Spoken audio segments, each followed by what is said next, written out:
My brother goes through women like I go through socks. I gave him a +1 for my wedding 2 years ago. He brought his girlfriend of that time. When we were doing the family pictures, he wanted his girlfriend in the pictures. I said we could do some with her and some without. He got mad that I allowed my sister to have her fiancé in all the pictures, and my other brother was allowed to have his boyfriend of 5 years, but that I had the audacity to exclude his girlfriend of the week. My parents said that they didn't want any fighting and to just include her. They were paying for everything wedding related, so I said fine. She isn't in all our pictures, just the ones with our family and both families. Now my brother is engaged and we had the family over last weekend. His fiancée saw our wedding picture on the wall and got into a fight with my brother. He never told her that he'd been in a serious relationship with her nemesis.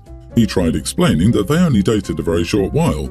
She called nonsense because she was included in the family picture. She asked to see our wedding album. Sure enough, the girl was in multiple pictures with the family and the in-laws. My brother finally calmed her down but has asked me to take down the picture or have his ex removed. I said that it was expensive, so he'd have to pay for it. He tried complaining to our parents. They said that I was being childish. I reminded them that they were the ones who insisted I give in to him. I said that they were welcome to pay for the editing. They said I was a jerk and that they already paid for my wedding pictures once. I said my brother could pay for that if he wanted his girlfriend's mortal enemy removed from my wedding pictures. Am I the idiot? Edit, the ex was a bully to the fiancé in middle school and high school. The issue isn't that my brother dated other women, it's that he had a serious enough relationship with her that she was included in a family wedding picture. My brother is between a rock and a hard place. He either has to admit to me that he was an idiot for insisting she be in the pictures, even though she was in his life for a few minutes, or lie to his fiancée about how important to him she was. Honestly, I don't think my brother remembers dating the girl in the picture. LMAO, your brother sounds like a catch. Not the idiot. You're right, this is their doing, and they can pay for it if they want. Had they not pressured you in the first place, he wouldn't be in this situation. Notice, not your situation. This is his issue to deal with. Too bad for him. If I were being petty, I'd pay someone to replace his picture with John Oliver and keep it up until he stopped being an entitled tool. The new chick has already seen the photos anyway, so the damage is done. Removing the ex won't alter history. They'll probably be broken up by the time you get the new photos printed anyway. I feel your pain, OP. My brother's girlfriend of 3 years was included in all of our family photos. Little did I know that they'd broken up 2 weeks prior, but he still took her because she already had the dress. 18 years and I still want to strangle my brother. Oh wow. Besides, when this chick leaves him, it will just be a replay of the same drama with the next girl.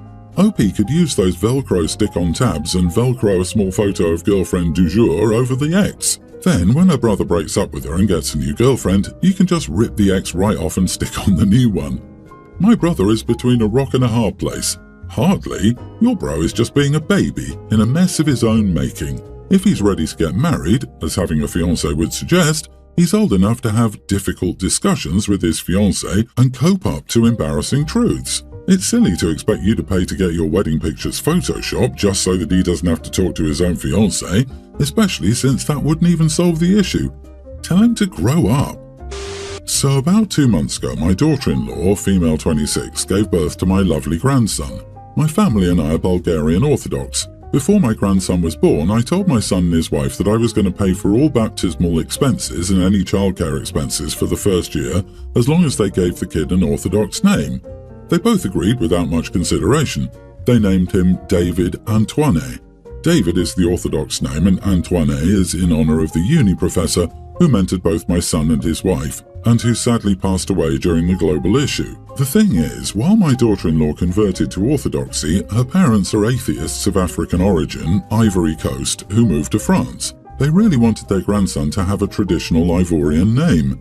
So 2 months ago, when the baby was born and they found out about the name and the deal, they threw a massive fit, directed primarily at my wife and I. Name-calling, cursing, accusations, and frankly, I wasn't having any of it. I told them that they were insensitive and insulting to not only my religion, but also that of their daughter, to their daughter's decision and to the mentor of both their daughter and my son. I told them they're uninvited to the baptism due to their behaviour unless they apologise to the parents of our grandchild. Both my son and his wife agreed with my decision. The baptism is next week, and while I've been in no contact with them, my son said that from the discussions they've had, they're still pretty angry and unwilling to apologise, but they said they will come to the baptism whether I like it or not. My sister tells me I've been acting like an idiot towards them, and I should let them join next week if they show up. I maintain that they will not be allowed at the after party. Edit, when I said they'll not be allowed at the baptism, I meant at the after party, which will take place at my home. Only church officials can kick people out at the ceremony itself, and unless they're disruptive, I don't see a reason they'd be kicked out. My son and his wife paid for their own wedding. She converted of her own free will because it's what she believes in. If you name your kid like I want, I will pay you. Definitely, you are the idiot for using your money to manipulate the outcome you wanted with your grandchild. In regards to your in-laws, it's unclear if you've given them any other reason to think that you're a bigot. I can only wonder what your reaction would have been if they'd come up with a better package and had a secular naming ceremony. Frankly, you strike me as an unreliable narrator. Yes, exactly. If the roles were reversed, imagine how upset OP would be. That's a lot of money and it's effectively blackmail. Of course, blame partly lies on the son and daughter-in-law, as they could have still said no, but it sounds like an offer that most new parents could scarcely afford to refuse. Also, this wasn't a daughter-in-law's decision. She was flat out bribed by them to make a decision in their favour. Jesus, OP, why can't the parents of this baby make the decision about the name? You're financially incentivizing your level of input into a decision that isn't yours, and now the in-laws are upset that they didn't get a say. Back off, dinosaurs. You all had your turn to name your own kids. This isn't your child to raise, and using your money to blackmail your son is wrong, especially when it separates your daughter-in-law and grandson from their culture, religion, and heritage. This is ludicrous. My wife, 37 female, and I, 38 male, have been married for 12 years and have 3 kids, pre-tween and younger. During the pandemic, my wife's job allowed her to switch to 100% work from home. They never required her to go back to the office because her productivity actually increased, so there was no need. It made things easier for us too. I dropped the kids off at school or daycare in the morning, and she picked them up in the afternoon. She was able to keep up with a few things around the house during the day. We saved on gas and car maintenance, etc. A few months ago, she was contacted by a recruiter about a job. It would be a nice step up in her career path as well as a boost in pay. But there were drawbacks. The company had no work-from-home policy and would require her to work in the office. This was apparently non-negotiable. It would also be a 45-minute commute for her. We talked it over a lot, and I expressed my concerns about how this would impact our daily lives. I told her that I don't necessarily think that the bump in pay is worth the major changes to our daily lives, not to mention the stress that a long commute can have on people, and that could impact their mood and how they interact at home. She assured me that everything would be fine and that we would adjust as a family, and soon the routine would just become our new normal. I told her that I would never tell her not to take the job, but I just don't know if it's worth the changes that it's going to bring. Ultimately, the decision was hers and she accepted the new job. She's been there for about 10 weeks now. To say it's been an adjustment is an understatement. She wakes up and leaves before the kids even get up. She'll get a few things ready for them before she goes, but the entire morning kid routine is on me. I also do both drop-off and pick-up for all the kids too. Evenings have been a huge mess because I get home and try to get the kids distracted while I start dinner. When my wife gets home, she's usually stressed from the drive. Her commute has turned into over an hour due to construction and traffic, and takes 15 minutes for herself to calm down before eating alone. Then, after dinner, she's going to bed earlier because she has to wake up earlier. I told her that I feel her new job has put an unfair amount of household and childcare duties on me, and that she's being far less present in our lives when she's home. The quality of meals I'm cooking for the kids is not the quality my wife previously prepared. The house isn't nearly as clean, laundry is more backed up, the yard is in worse shape, etc. Nothing in our lives, including our bank account, have improved with this new job. She told me that we just need to give it more time to adjust and things will get easier. I told her that 10 weeks is a pretty good adjustment period, and I hate it so far. She told me I'm being an unsupportive jerk and I need to give it more time.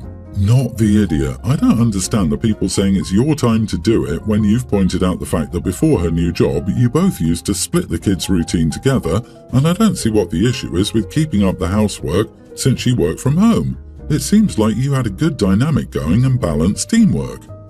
Where do you see an equal split? How is dropping the kids off in the morning while she's doing everything else an equal split? Sounds like the wife was pulling double duty before.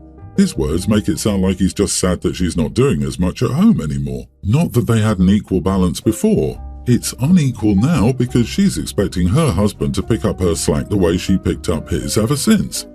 This is weaponized incompetence, Soapy. You are the idiot for expecting things to just be the same and not step up to the standards your wife has set. It's time for you to learn to cook better, clean better, and manage your time better.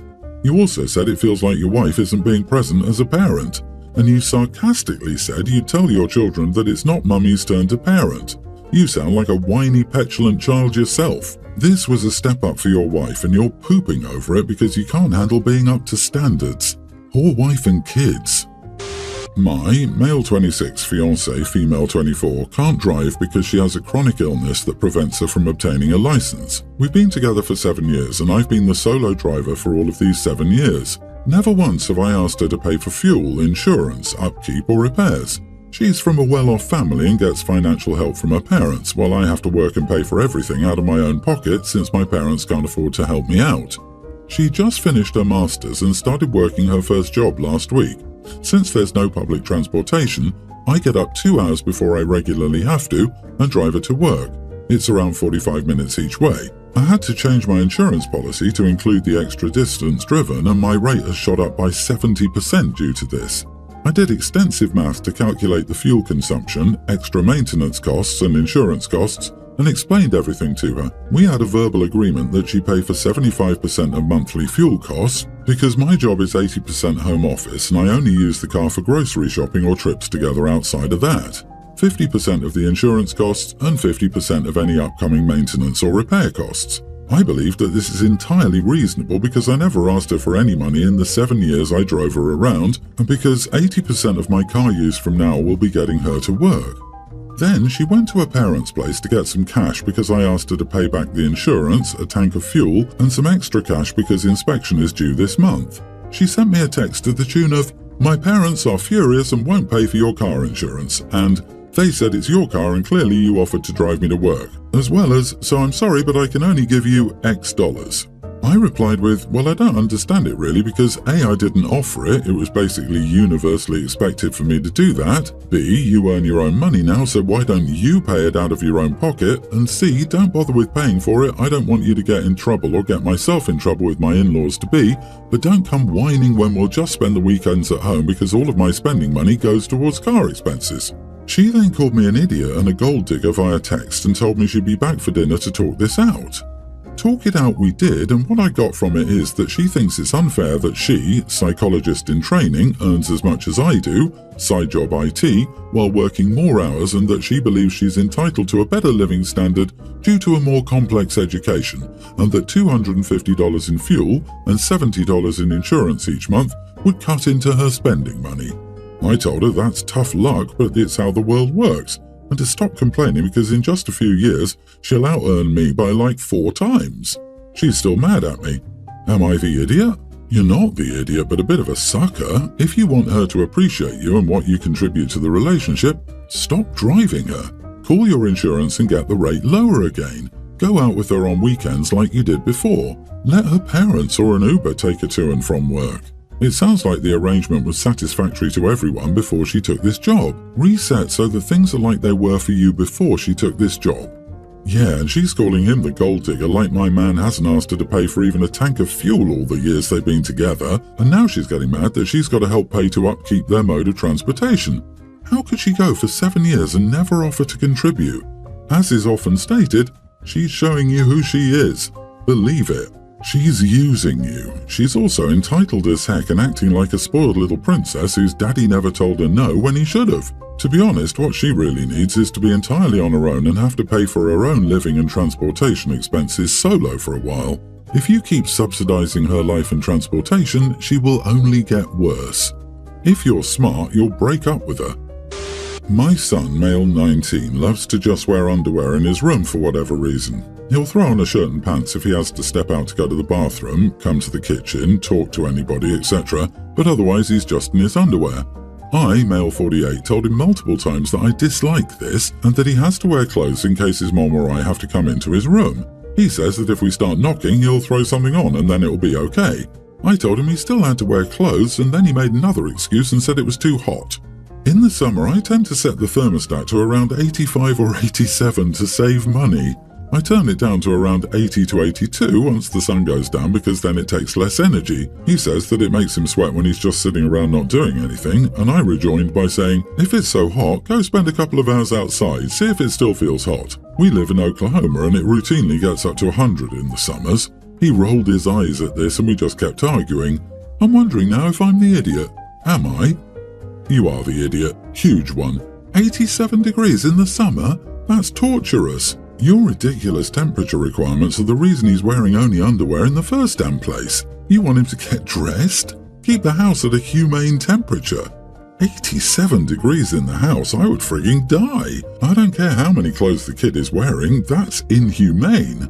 OP is probably the kind of guy who lives by my house, my rules, right down to micromanaging his son's room because it financially still belongs to OP.